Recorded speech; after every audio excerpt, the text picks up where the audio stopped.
প্রিয় দর্শক, আবার একটা খুবই গুরুত্বপূর্ণ ডিফেন্স আপডেট নিয়ে চলে এলাম আপনাদের কাছে এই গ্লোবাল নলেজ বাংলা ইউটিউব চ্যানেলে। ভারত কি এবার নিজের মাটিতেই তৈরি করবে সেই মিসাইল যা শত্রুপক্ষের গভীরে ঢুকে নির্ভুল আঘাত হানতে পারে?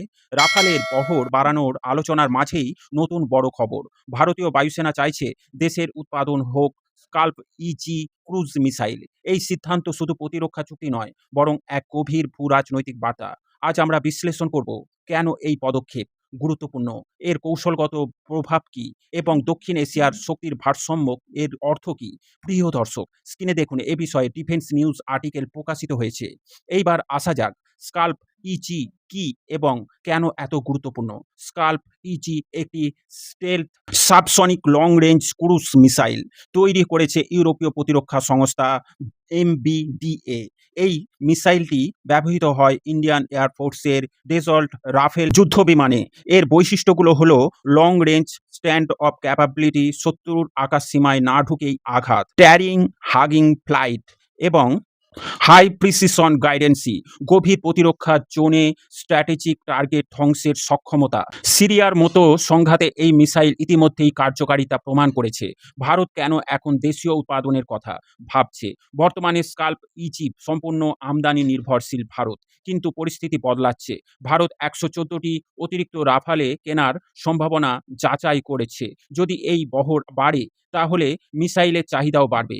প্রশ্ন হলো, সরবরাহ কি বিদেশি সরবরাহের ওপর নির্ভর করা নিরাপদ নয়? যুদ্ধকালীন এবং সংকটময় সময়ে সরবরাহ বন্ধ হয়ে গেলে নানা রকম সমস্যার সম্মুখীন হতে হবে ভারতীয় বিমান বাহিনীকে। এখানেই আসে লোকাল প্রোডাকশন। যদি স্কাল্প দেশেই তৈরি হয়, সরবরাহ চেন সুরক্ষিত হবে, কাস্টমাইজেশন সম্ভব হবে, ভবিষ্যতে আপগ্রেড দ্রুত করা যাবে এবং স্টক পাইল বাজার রাখা সহজ হবে। ভারতের কি স্বদেশীভাবে তৈরি কোনো এই ধরনের মিসাইল আছে এবং দেশীয় বিকল্প কোথায় দাঁড়িয়ে সেটা জানা যাক। ভারতের নিজস্ব long range air launch missile প্রকল্প চলছে। উদাহরণস্বরূপ defence research and development organisation বর্তমানে আইটিসিএম প্রোগ্রামের অধীনে ৮০০ থেকে ১০০০ কিমি রেঞ্জের মিসাইল তৈরি করছে। এছাড়া ব্রহ্মোসের এয়ার লঞ্চ ভার্সনও আছে, যা ব্রহ্মোস অ্যারোস্পেস দ্বারা তৈরি। কিন্তু বাস্তবতা হলো এই প্রকল্পগুলো পূর্ণ অপারেশনাল হতে আরও কয়েক বছর সময় লাগবে।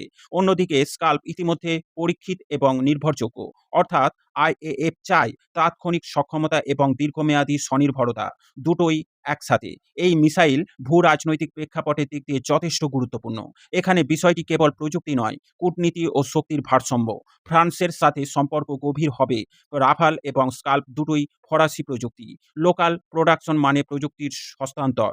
এটি ইন্দো প্যাসিফিক অঞ্চলে ফ্রান্স ভারত কৌশলগত অংশীদারিত্বকে আরও শক্তিশালী করবে।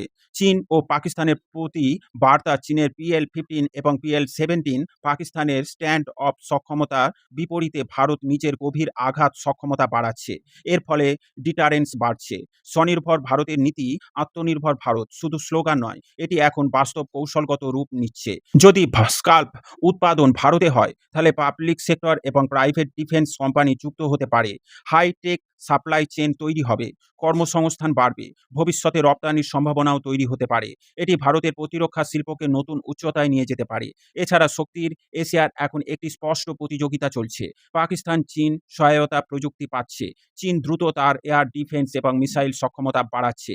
এই পরিস্থিতিতে ভারত যদি গভীর আঘাত সক্ষমতা শক্তিশালী করে, তবে আকাশযুদ্ধে কৌশলগত সুবিধা পাবে। স্কাল্প এর লোকাল প্রোডাকশন মানে ভারত শুধু অস্ত্র কিনছে না, ভারত ক্ষমতা নির্মাণ করছে। এই সিদ্ধান্ত যদি বাস্তবায়িত হয়, তাহলে এটি হবে তাৎক্ষণিক অপারেশন শক্তি বৃদ্ধি, দীর্ঘমেয়াদী প্রযুক্তিগত স্বনির্ভরতা এবং আন্তর্জাতিক কূটনীতির শক্ত অবস্থান। প্রশ্ন এখন একটাই, ভারত কি দ্রুত প্রযুক্তি হস্তান্তর চুক্তি সম্পন্ন করতে পারবে? আপনারা মতামত কি? কমেন্টে জানান। দেশীয় উৎপাদনই কি ভবিষ্যতে ভারতে আত্মনির্ভর ভারত সম্পন্ন হবে?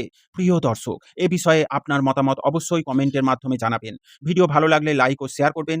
ডিফেন্স, ফরেন পলিসি ও জিওপলিটিক্স রিলেটেড খবর পেতে এই গ্লোবাল নলেজ বাংলা চ্যানেলটিকে সাবস্ক্রাইব করে আমাদের সাথে জুড়ে থাকুন। সকলকে জানাই আন্তরিক ধন্যবাদ।